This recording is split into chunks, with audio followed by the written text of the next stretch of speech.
Cinema అయితే super. Shankar అయితే comeback ఇచ్చేసాడు. Ram Charan acting excellent. Second half చూస్తే చాలా ఎమోషనల్ ఉంటుంది. అప్పన్న క్యారెక్టరే సోల్ ఆఫ్ ఫిలిం అని చెప్పారు కాబట్టి సోల్ ఆఫ్ ఫిలిం. అప్పన్న అయితే మంచిగా చేసిండు యాక్టింగ్. చాలా బాగుంది సినిమా. మొత్తం పార్టీకి మంచిగా సెలబ్రేషన్ చేసుకోవాల్సింది కానీ ఓకే, సినిమా అయితే చాలా బాగుందన్న, మస్తుంది, సూపర్ ఉంది అసలు. సెకండ్ హాఫ్ అయితే చాలా ఎమోషనల్గా ఉంది. శంకర్ అయితే చాలా కంబ్యాక్ ఇచ్చేసిండు. శంకర్ అయితే మాస్ కమర్షియల్ బ్రో, చాలా బాగుంది. అప్పన్నకి ఫ్లాట్, చరణ్ అనే plus point.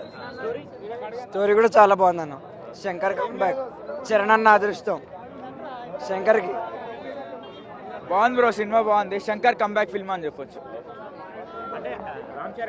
Ram Charan second half లో bro peaks acting. Ram Charan చాలా బాగుంది అసలు. చిరంజీవి స్పాయిలర్స్ ఎట్లా చెప్తాం, స్పాయిలర్స్ అట్లా ఏం లేవు, నార్మల్.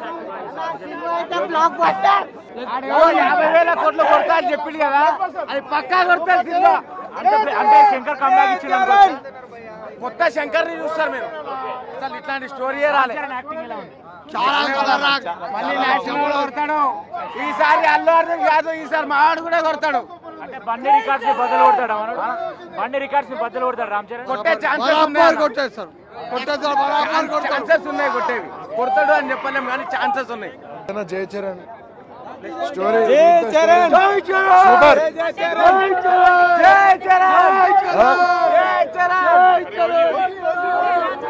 ఇట్లాంటి సినిమాలు చాలా సూపర్ సూపర్.